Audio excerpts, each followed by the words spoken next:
سلام دوستان، خیلی خوش اومدید به ویدیوی دیگه. توی این ویدیو میخوایم که آنباکسینگ جدید از مانیتور خفنمون داشته باشیم. پس بدون معطلی بریم سراغ ویدیو. لیتس گو.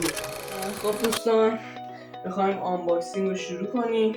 اول جعبه رو با دقت پاک کنیم.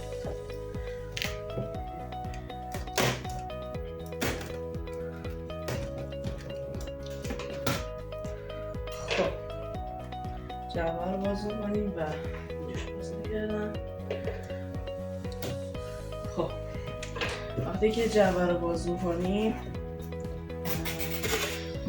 اینجا پایمون داریم.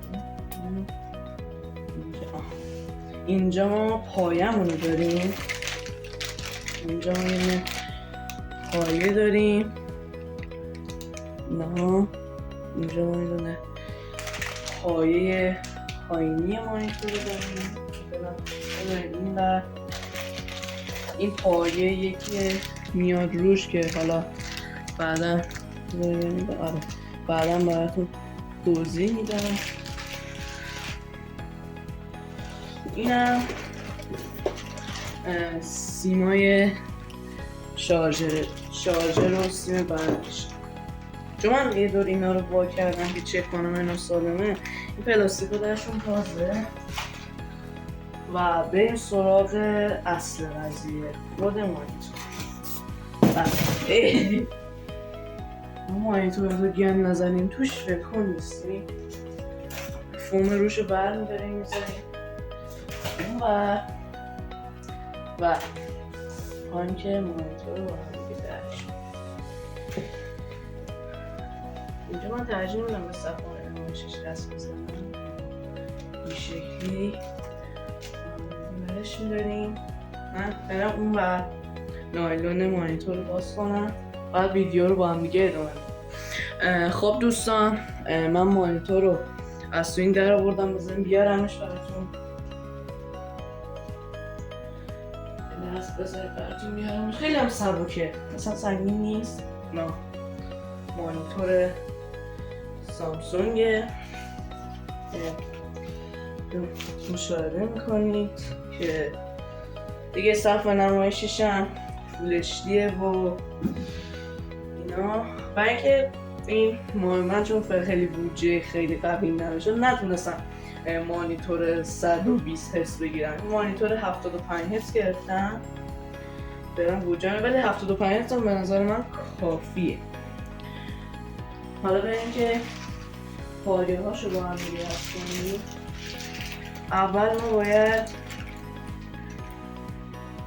این پایش رو بس کنیم که از داخل پلاستیک درش آوردم. این پایه رو باید با هم دیگه بس کنیم و اینجا توی پک خیلی کوچیک یه دوربین بذاره. این پیشه داخل این پک کوچیک هستش. خب بذاریم من پیش گوشتی بیارم. آره بذاریم من بیکم. آها، اینجا میتونید مانیتور رو کامل ببینید.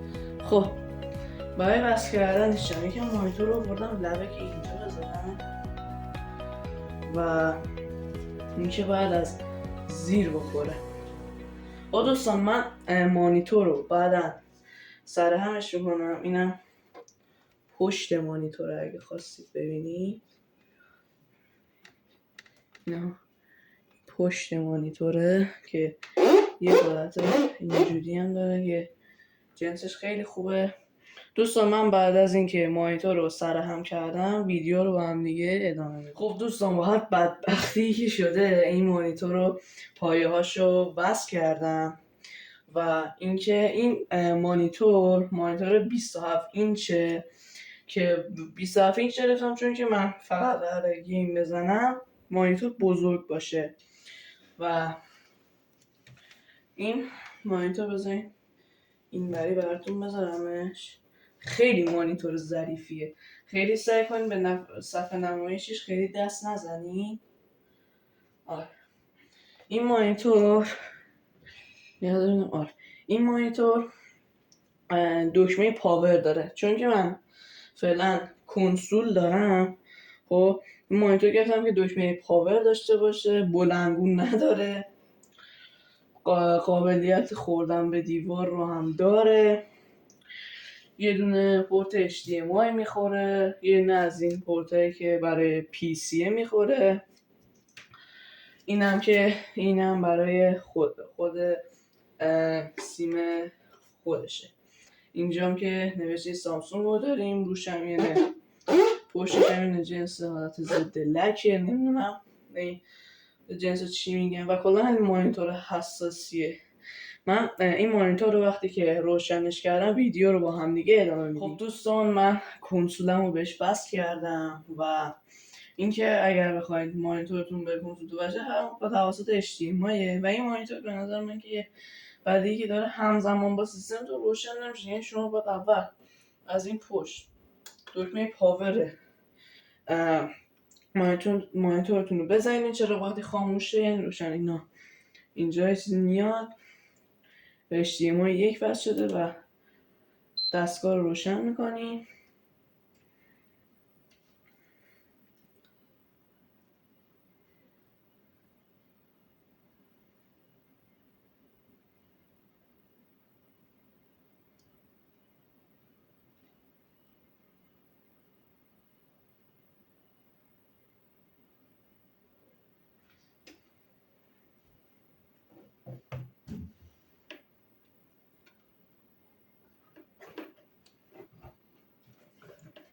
آها، لحظه فکر کردم که به این مشکل خوردیم و اینکه نه مانیتور مشکل داره، نه دستگاه، نه HDMI، فقط بد خاموش شده انگار. وقتی دستگاهتون بد خاموش میشه، الان دستگاه داره میاد. این صفحه اول پلی‌استیشن. اینجا یه حالت آی سرور، اینجا نگاه کنید زده بد خاموش شده، چون که وقتی بد خاموش میشه اینطوری روشن میشه.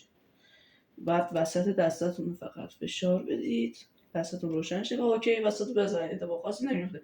ولی خب اینو من شنیدم به کنسولتون آسیب میزنه و به راحتی این مانیتورمون کنسولمون رو بالا آورد و که گرافیک خیلی خوبی هم داره. همیشه سامسونگ تو صفحه نمایش خوب بوده و اینم از مانیتور جدیدمون. امیدوارم از این ویدیو به شدت خوشتون اومده باشه و تا آنباکسینگ بعدی گودبای.